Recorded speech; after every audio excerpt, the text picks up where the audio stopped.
জান্নাতীরা জাহান্নামীদের জিজ্ঞাসা করবে, ফি জান্নাতি ইয়াতাসাআলুনা আনিল মুজরিমিন মা সালাকাকুম ফি সাকর, মা সালাকাকুম, কোন কাজের কারণে, কোন কারণে, কিসের কারণে আজকে তুমি জাহান্নামী আর আমি জান্নাতি?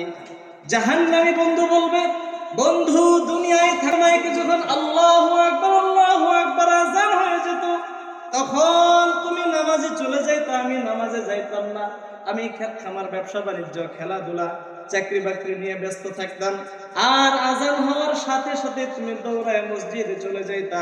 আর আল্লাহ রাব্বুল আলামিন এই কারণে তোমার প্রতি খুশি হয়েছে, আমার প্রতি নারাজ হয়েছে। আর আমি নামাজে যাই নাই, আমি দুনিয়াতে মুসল্লি ছিলাম না। ক্বালু লাম নাকু মিনাল মুসাল্লিন, দুনিয়াতে আমি মুসল্লি ছিলাম না, তুমি মুসল্লি ছিলা, এই কারণে আজকে আমি জাহান্নামী আর তুমি নামাজ পড়ার কারণে জান্নাতি। জান্নাতে না যাওয়ার প্রথম নম্বর কারণ জাহান্নামীরাই বলবে যে তারা কোন কারণে জাহান্নামী। কোন কারণ বলবে? নামাজ না পড়া। এই নামাজ এমন একটা ইবাদত, আল্লাহ রাব্বুল আলামিন সমস্ত ইবাদত আমাদের দান করেছেন জিবরাইল আমিনের মাধ্যমে, ওহীর দ্বারা। কিসের দ্বারা? ওহীর দ্বারা। জিবরাইল আমিন আসমান থেকে আসছে, রাসূল যে জায়গায় ছিলেন ওই জায়গায় বলা হয়েছে, রাসূল আপনার উম্মতের জন্য যাকাত নির্ধারণ করা হয়েছে, আপনার উম্মতের জন্য কালিমা নির্ধারণ করা হয়েছে, আপনার উম্মতের জন্য হজ নির্ধারণ করা হয়েছে, আপনার উম্মতের জন্য মদ শুকর হারাম করা হয়েছে, আপনার উম্মতের জন্য সুদকে হারাম করা হয়েছে। এইভাবে 24 বছরে জিবরাইল আমিন এক একভাবে ইসলামের বিধিবিধানগুলো কি করেছেন? নাজিল করেছেন। একমাত্র নামাজ, যে নামাজটা আল্লাহ রাব্বুল আলামিন আমার আপনার নবী সাইয়্যিদুল মুরসালিন খাতামুন নবিয়্যিন মক্কাওয়ালা মদিনাওয়ালা কামলিওয়ালা মুহাম্মদুর রাসূলুল্লাহ, সকলে বলে সাল্লাল্লাহু আলাইহি ওয়াসাল্লাম, এই রাসূলকে মিরাজে নিয়ে তারপর আল্লাহ তাআলা নামাজ হাদিয়া দিয়েছেন। সুবহানাল্লাহ। এইজন্য আল্লাহ রাসূল সাল্লাল্লাহু আলাইহি ওয়াসাল্লাম বলেন, as-সালাতু মিরাজুল মুমিনিন, আমি রাসূল দুনিয়া থেকে মিরাজে গিয়েছি, আল্লাহ রাব্বুল আলামিনের সাথে সরাসরি সাক্ষাৎ করেছি। আমার উম্মত সরাসরি সাক্ষাৎ করতে পারবে না, তাদের মধ্যে একটা আফসোস থেকে যাবে, হায় যদি আমি হতাম, যদি আমি সাহাবী হতাম, যদি আমি তাবী হতাম, তাহলে শুনতে পারতাম রাসূল কিভাবে রাসূল আল্লাহ তাআলার সাথে সাক্ষাৎ করেছেন। আল্লাহ রাসূল বলেন, আমার উম্মতের মধ্যে যেন কোনো সংশয়, কোনো দ্বিধা না থাকে, তারা যেন এই সংশয় না করে রাসূল আল্লাহকে দেখেছে, আমরা কেন দেখতে পারবো না? আল্লাহ রাসূল বলেন, as-salatu mi'rajul mu'minin, নামাজ হচ্ছে মুমিন ব্যক্তির জন্য মেরাজের স্বরূপ। সুবহানাল্লাহ। আমি রাসূল যেভাবে আল্লাহকে মেরাজে সরাসরি দেখেছি, আমার উম্মতের মধ্যে যারা নেক আমল, ঈমানদার, যারা ঈমান আনয়ন করবে, তারা যখন নামাজে দাঁড়াবে তারাও তখন সরাসরি আল্লাহ তাআলাকে দেখতে পারবে। সুবহানাল্লাহ।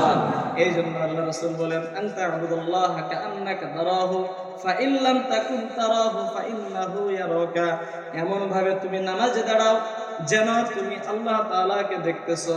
আর যদি তুমি আল্লাহ তাআলাকে দেখতে না পারো, মনে করো আল্লাহ তাআলাই তোমাকে স্বয়ং দেখতেছে। সুবহানাল্লাহ। নামাজ আমাদের আদায় করতে হবে কিভাবে? আল্লাহ আমাকে দেখতেছেন। আল্লাহর সামনে দাঁড়াইলে, রবের সামনে দাঁড়াইলে কেউ কখনো বেয়াদবি করবে না।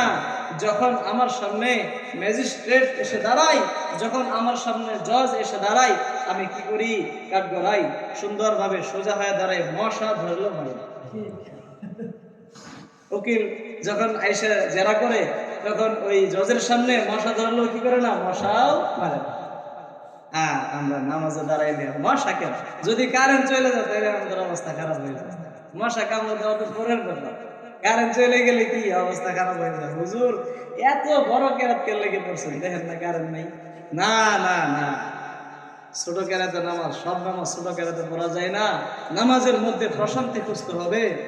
ছোট কেরাতের নামাজের দোহাই যদি আমি দেই, সাহাবায়ে কেরাম আমার থেকে বড় আলেম ছিলেন, সাহাবায়ে কেরাম আমার থেকে বেশি জানতেন। যুদ্ধের ময়দানে তারা ঘন্টার পর ঘন্টা নামাজে দাঁড়াইতেন না। যদি এই কথাই বলি যে ছোট কেরাতে নামাজ পড়া যায়, সব সময় ছোট কেরাত না, বড় কেরাত পড়ার সূরত আছে, ছোট কেরাতের নিয়ম আছে। বড়র সময় বড় পড়বে, ইমাম সাহেব ভালো যায়। ছোট কেরাতের সময় ছোটরা পড়বে, ইমাম সাহেব ভালো জানে, তা না হলে ইমাম সাহেব সামনে আসে। যদি আমি ভালো বুঝতাম তাহলে আমি সামনে থাকতাম, ইমাম সাহেব সামনে। আমি ভালো বুঝলে আমি সামনে থাকতাম, ইমাম সাহেবের সামনে থাকতাম না। পেছন থেকে অনেক কিছুই বলা যায়, সামনে এসে দেখেন গায়ে যাবো শরীর পারবো না অনেক। পেছন থেকে বলা যায় আমি ইমামতি করবো, আমি পারবো না, আমি সব পারবো না। একদিন এসে দাঁড়া ঠ্যাং কাঁপতে কাঁপতে অবস্থা খারাপ হয়ে যাবে। নামাজ কঠিন, নামাজ যেমন সহজ, নামাজ তেমন কি কঠিন। একটা দায়িত্ব, আমানত,